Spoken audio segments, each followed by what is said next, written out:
Assalamualaikum warahmatullahi wabarakatuh. Sahabat yang dicintai Allah, akan tiba suatu masa di mana kehidupan semua makhluk akan berakhir. Kondisi yang seperti ini lebih dikenal dengan akhir zaman. Banyak yang berpendapat bahwa saat ini kita telah berada di ambang akhir zaman, karena sudah banyak bermunculannya tanda-tanda sebagaimana yang pernah digambarkan oleh Nabi SAW. Para ulama membagi tanda akhir zaman menjadi dua, yaitu tanda-tanda kecil atau sugro dan tanda-tanda besar atau kubro. Allah SWT mendatangkan tanda-tanda kecil lebih dulu dalam jumlah yang sangat banyak agar umat manusia punya cukup waktu untuk merenung dan bertaubat sebelum datangnya tanda-tanda besar. Allah sudah memperingatkan manusia bahwa ada suatu masa di mana keimanan tidak akan berguna lagi. Maka dari itu, sebagai umat muslim, hendaknya kita sudah mempersiapkan diri dengan memperkuat keimanan sebelum tiba masa itu. Sahabat yang dicintai Allah, seperti yang kita ketahui, tanda besar pertama yang akan datang di akhir zaman adalah munculnya Dajjal. Sosok makhluk yang diberi kekuatan luar biasa yang akan menebarkan fitnah untuk menguji keimanan umat manusia. Dajjal datang dan menyebarkan fitnahnya, dan inilah awal kehancuran bagi seluruh umat manusia di seluruh dunia. Pada hari itu, tidaklah bermanfaat lagi iman seseorang kepada dirinya sendiri. Sahabat yang dicintai Allah, para ulama berpendapat bahwa sebelum datangnya Dajjal akan datang lebih dulu tanda-tanda penghubung yang menjembatani antara tanda kecil dan tanda besar akhir zaman. Tanda-tanda penghubung yang dimaksud itu adalah diutusnya Al-Mahdi untuk menegakkan keadilan di muka bumi.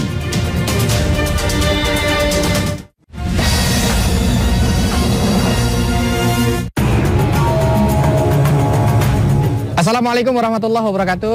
Sahabat yang dicintai Allah, ketika kita berbicara tentang akhir zaman, maka ini akan menjadi cerita yang sangat menarik sekali ya, karena cerita ini seolah-olah dongeng gitu. Tapi kita perlu tahu bahwa akhir zaman ini bukan isapan jempol dalam keyakinan kita sebagai seorang muslim, karena termasuk bahagian daripada rukun iman itu adalah percaya dan beriman kepada hari akhir.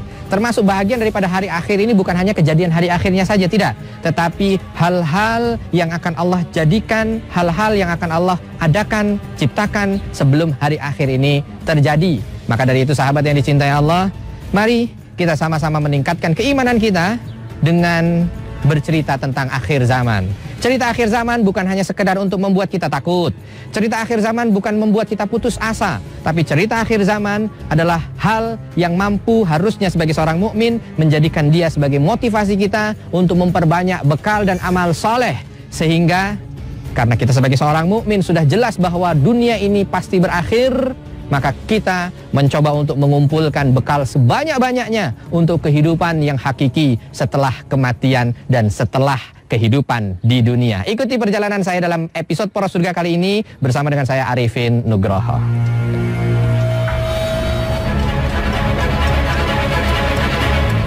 Sahabat yang dicintai Allah, akhir zaman merupakan masa yang mendekati terjadinya hari kiamat.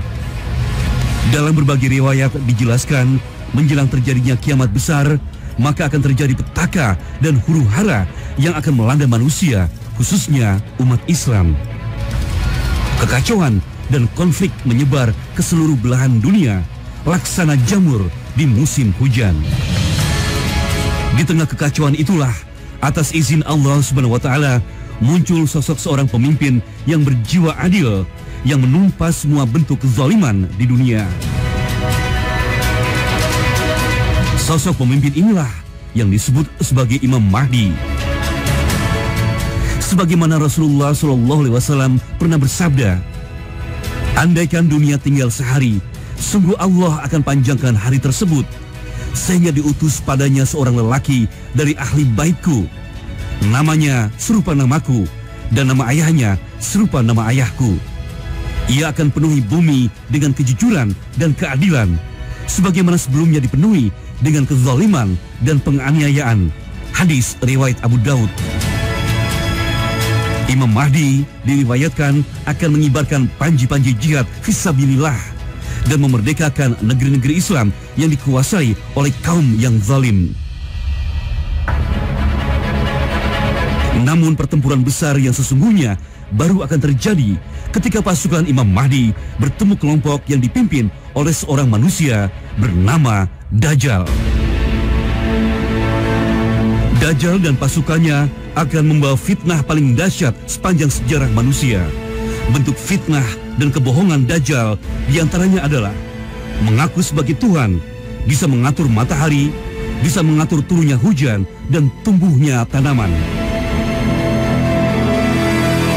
Orang-orang yang mengakui Dajjal sebagai Tuhan akan senantiasa berada dalam kesuburan dan kemakmuran. Sementara orang-orang yang mendustakan Dajjal akan mengalami kekeringan dan kesusahan. Sahabat yang dicintai Allah, kita berbicara tentang akhir zaman sekarang. Bersamaan dengan tempat ini dulu pernah menjadi saksi awal zaman, ternyata tempat ini juga nanti akan menjadi saksi akhir zaman, sahabat. Ada beberapa hadis yang disampaikan oleh Nabi SAW berkaitan dengan akhir zaman. Aqsa ini menjadi saksi akhir zaman. Ketika Nabi SAW menjelaskan tentang cerita perang besar atau Malhamah Kubro yang akan terjadi sebelum Dajjal itu keluar, maka Nabi SAW menegaskan bahwa tanda dari perang Malhamah Kubro itu terjadi adalah dengan dimakmurkannya Masjidil Aqsa, dibangun kembalinya Masjidil Aqsa. Dan dengan dibangun kembalinya Masjidil Aqsa ini, maka tidak lama dari itu Madinah akan mengalami kemunduran. Dengan mengalami kemundurannya Madinah itu pertanda bahwa Malhamah Kubro akan terjadi. Dan Malhamah Kubro terjadi, tanda dari Dajjal akan Allah izinkan keluar untuk membuat kerusakan di muka bumi.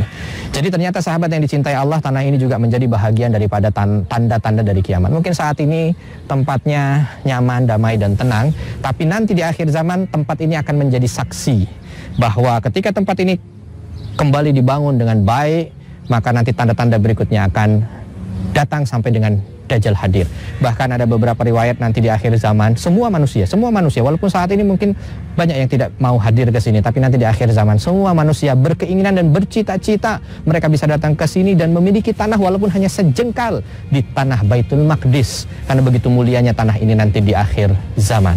Sahabat yang dicintai Allah, teriring doa mudah-mudahan sebelum akhir zaman itu datang, kita dimampukan oleh Allah Subhanahu wa taala untuk sujud di tempat yang menjadi saksi sejarah awal manusia hadir dan saksi sejarah ketika Allah menginginkan bumi ini diakhiri. Dan inilah poros syurga.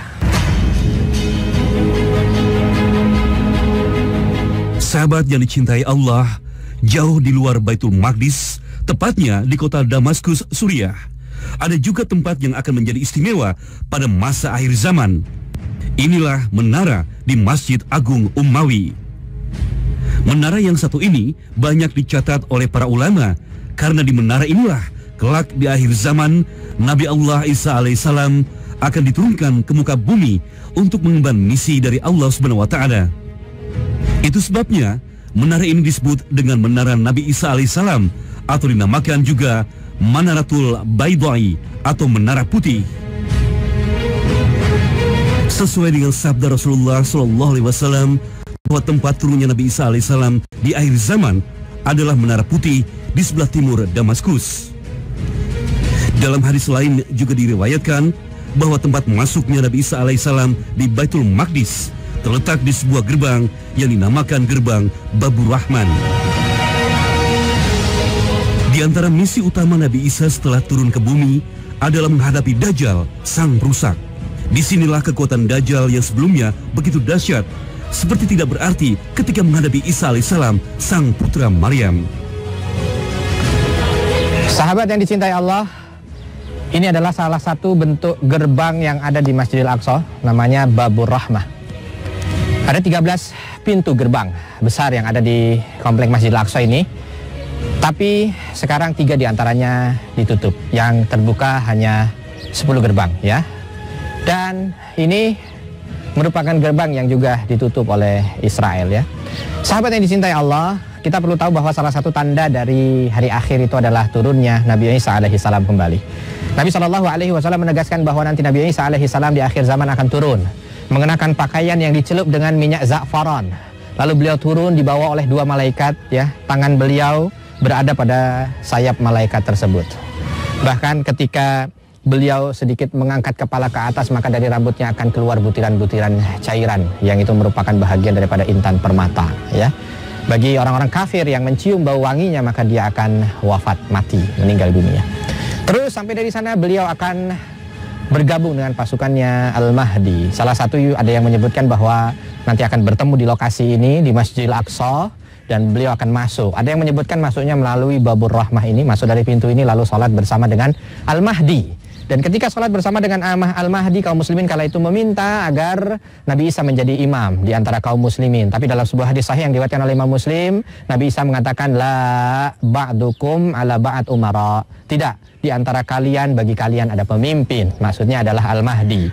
Takrimatallah hadhil ummah, Allah sudah memuliakan umat ini. Artinya bahwa Nabi Isa kala itu nanti akan menjadi makmum terhadap imam yang ada pada masa itu, dan imam kala itu adalah Imam Mahdi. Setelah itu selesai salat, Dajjal datang dan mengetahui bahwa Nabi Isa sudah ada di sini posisinya, maka dia tidak segera mampu untuk menemuinya karena dia tahu bahwa yang diberikan kekuatan oleh Allah untuk mampu membunuh Dajjal ini adalah Nabi Isa alaihissalam. Maka dia lari. Oleh karena itu salah satu tempat yang tidak dimasuki Dajjal ini adalah di sini. Masjidil Haram tidak dimasuki Dajjal, Masjid Nabawi tidak dimasuki Dajjal, Masjidil Aqsa tidak dimasuki Dajjal, dan salah satu juga Gunung Tur. Ya, salah satunya adalah Gunung Tur. Salah satu yang menyebutkan mana itu Gunung Tur. Gunung Tur ini dibalik daripada benteng kota tua ini, di situ ada Tur tulisannya. Ada juga yang mengatakan Tur adalah Tur Saina. Sahabat yang dicintai Allah, ketika Dajjal melihat posisi Nabi Isa ada di sini, dia langsung lari. Lalu Nabi Isa bersama dengan kaum muslimin kala itu mengajar Dajjal terus sampai di kampung yang namanya Lud. Dan kampung itu sekarang masih ada. Ya, di antara Yerusalem dan Tel Aviv itu ada kampung namanya Lud. Di Babul Lud, di pintu gerbang kampung ini, Nabi Isa berhasil untuk membunuh Dajjal. Ya. Dan ketika Dajjal selesai, ternyata ceritanya tidak selesai juga sampai di sini, ya. Kenapa? Karena setelah itu Allah akan uji kembali kaum muslimin bersama dengan Nabi Isa dengan Ya'jud dan Ma'jud. Sahabat yang dicintai Allah, mudah-mudahan cerita ini bukan hanya sekedar cerita yang untuk kita baca dan lalu begitu saja, tidak. Tapi cerita ini mampu untuk terus memotivasi kita bagaimana ketika kita berada pada akhir zaman, kira-kira kita berada di pasukan mana. Kita berada di pasukannya Nabi Isa atau kita berada di pasukannya Dajjal. Kita berada di pasukannya Al-Mahdi atau di pasukannya Ya'jud dan Ma'jud waliyazubillah, ya. Maka dari itu persiapkan diri sehingga ketika Al-Mahdi datang, Nabi Isa turun, kita mampu untuk bergabung dengan barisan kaum muslimin ini, membantu Al-Mahdi dan Nabi Isa untuk memerangi Dajjal. Dan inilah poros surga. Sahabat yang dicintai Allah, selain menghabisi Dajjal, misi Nabi Isa alaihissalam lainnya adalah menyelamatkan umat manusia dari keganasan Ya'juj dan Ma'juj. Kemunculan Ya'juj dan Ma'juj juga menjadi bagian dari rangkaian peristiwa di akhir zaman. Mereka merupakan manusia keturunan Nabi Adam yang memiliki sifat merusak, tamak, dan rakus. Bahkan dikisahkan dalam sebuah hadis sahih, mereka menjadi penyebab keringnya air danau di dekat kota Tiberias yang sekarang masuk dalam wilayah pendudukan Israel. Sahabat yang dicintai Allah, saat ini saya berdiri di tepian Danau Tobariyah, Danau Tiberias, Danau Galilea, Danau Genesaret, Danau Kineret. Sahabat yang dicintai Allah, danau ini akan menjadi saksi akhir zaman. Selain saksi sejarah yang sudah dilalui oleh danau ini, ya. Karena Nabi SAW menegaskan bahwa di akhir zaman nanti akan keluar kaum yang bernama Ya'jud dan Ma'jud. Dia akan datang dari penjuru yang tinggi untuk terus bertebaran di muka bumi ini. Maka Allah Subhanahu wa taala juga sampaikan dalam surah Al-Anbiya ayat 96-97. Hatta idza futihat Ya'juj wa Ma'juj wa hum min kulli hadabi yang silun waqtarabal wa'dul haqq. Masya Allah. Sampai nanti ketika sudah dibuka itu benteng yang saat ini menutup Ya'juj dan Ma'juj. Wa hum min kulli hadabi yansilun. Mereka akan turun dari tempat yang tinggi terus memenuhi muka bumi ini. Waqtarabal wa'dul haqq. Saat itu yang sudah dijanjikan dari kiamat akan datang. Masya Allah. Nabi SAW mengatakan akan datang kaum Ya'juj dan Ma'juj ini dari dataran tinggi terus hatta yamurru ala Buhairah Tabariyah. Sampai dia lewat di danau Tabariyah ini, sahabat. Dia lewat di sini. Fayashrabun. Lalu kelompok awalnya itu minum dari air yang ada di danau Tabariyah. Anda lihat. Tetapi yang luar biasa yang disampaikan dari hadis Nabi SAW ketika Nabi mengatakan orang pertamanya itu atau kelompok pertamanya itu yashrabun, dia minum dari air yang apa yang ada di dalam danau Tabariyah ini. Nanti gerombolan akhirnya, karena dia bergerombol apa? Gerombolan akhirnya itu ketika sampai di sini sudah tidak ada lagi air ini. Bahkan yang akhir mengatakan dulu di sini pernah ada danau, tapi sudah habis, tidak ada. Saya hanya sekadar membayangkan bagaimana besarnya kaum ini, jumlahnya, banyaknya. Karena kelompok awalnya saja minum dari danau ini, dan di situ disampaikan oleh Nabi masih kalimat dengan Buhairah, masih danau. Itu habis ini air segini. Fitnah yang luar biasa, ujian yang luar biasa. Dan mudah-mudahan kita termasuk bahagian orang yang senantiasa dikuatkan untuk bisa menghadapi fitnah. Walaupun mungkin kita tidak menjumpai fitnah akhir zaman seperti ini, tapi minimal fitnah mendekati akhir zaman, Allah pun senantiasa berikan kekuatan kepada kita untuk bisa melawannya, untuk bisa menjalaninya dengan ketaatan dan ketakwaan. Dan inilah poros surga. Sahabat yang dicintai Allah, satu lagi yang akan menjadi saksi pada rangkaian peristiwa akhir zaman nanti adalah pohon Gorkot. Di saat Dajjal hendak menguasai peradaban dunia, orang-orang Yahudi bergabung dengan pasukan Dajjal.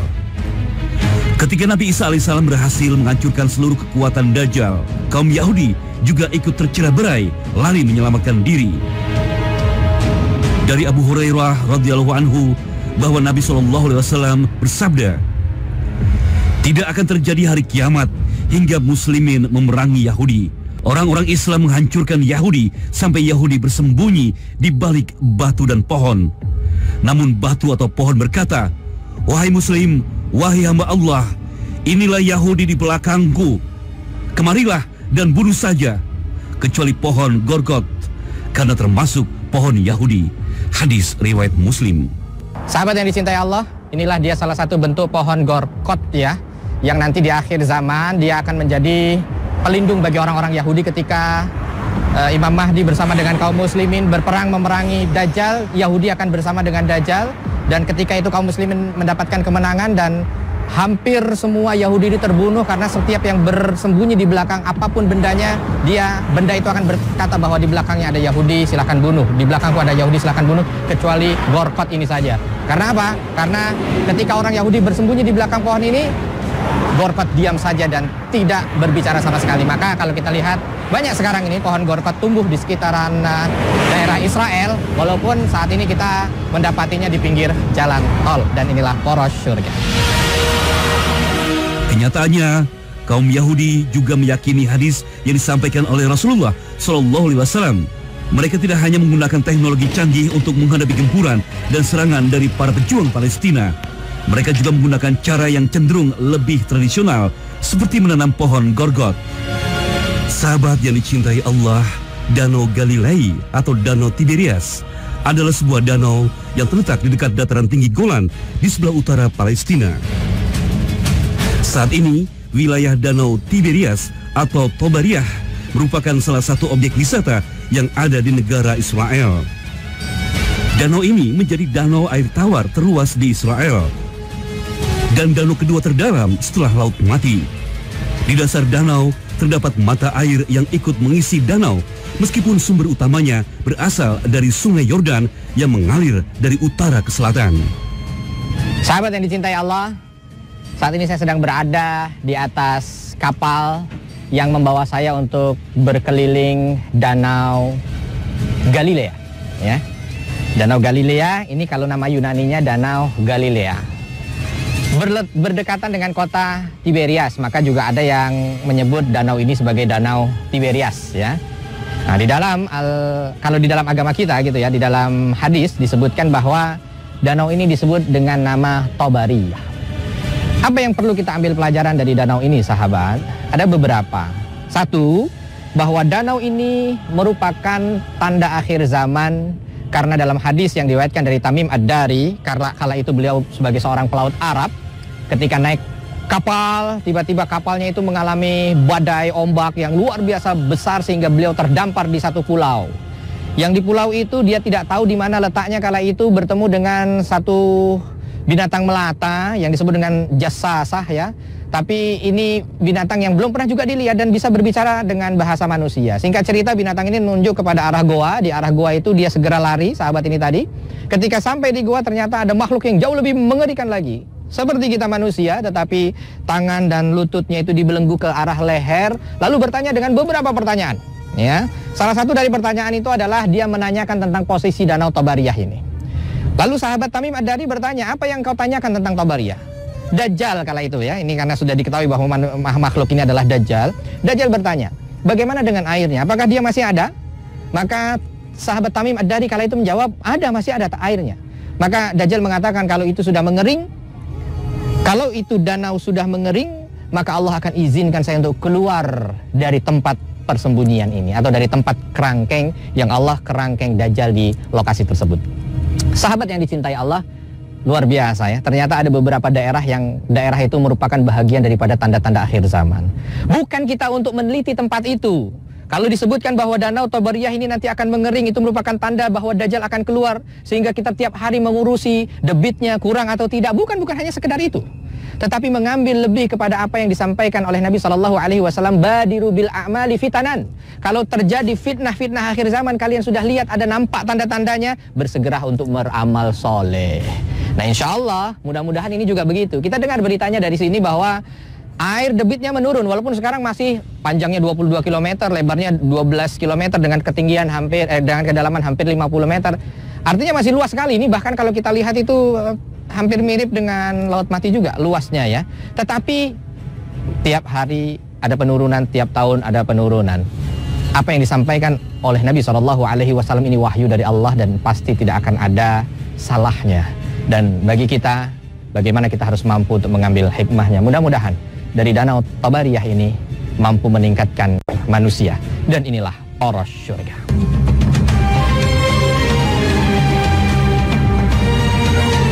Sahabat yang dicintai Allah, pada akhir zaman nanti, Nabi Isa alaihissalam juga mengemban misi untuk menegakkan syariat Allah di muka bumi. Apa yang beliau terapkan bukanlah ajaran yang baru. Beliau hanya meneguhkan risalah yang telah dibawa oleh Nabi akhir zaman, yaitu Muhammad SAW. Beliau hanya melanjutkan syariat yang telah diajarkan oleh Rasulullah untuk menegakkan agama tauhid dan meluruskan berbagai penyimpangan yang ada di muka bumi, terutama keyakinan yang terkait dirinya. Seperti yang dijelaskan dalam hadis yang diriwayatkan oleh Imam Muslim. Lalu Allah mengutus Isa bin Maryam seperti Urwah bin Mas'ud. Ia mencari Dajjal dan membunuhnya. Setelah itu selama 7 tahun manusia tinggal dan tidak ada permusuhan di antara dua orang pun. Kemudian Allah mengirim angin sejuk dari arah Syam. Lalu tidak tersisa seorang yang di hatinya ada kebaikan atau keimanan seberat biji sawi pun yang tersisa kecuali mencabut nyawanya. Sahabat yang dicintai Allah, fenomena hari akhir harusnya tidak sekedar menjadi bahan perhitungan ilmiah untuk menentukan kapan datangnya hari yang telah dijanjikan oleh Allah Subhanahu wa taala. Karena sesungguhnya hari kiamat yang telah didahului oleh rangkaian peristiwa akhir zaman merupakan skenario besar dari Allah Subhanahu wa taala yang menguasai seluruh kehidupan di alam semesta. Semoga kita semua termasuk ke dalam orang-orang yang beruntung saat kita dibangkitkan kelak dari kematian untuk mempertanggungjawabkan seluruh amal perbuatan kita. Wabillahi taufik wal hidayah. Wassalamualaikum warahmatullahi wabarakatuh.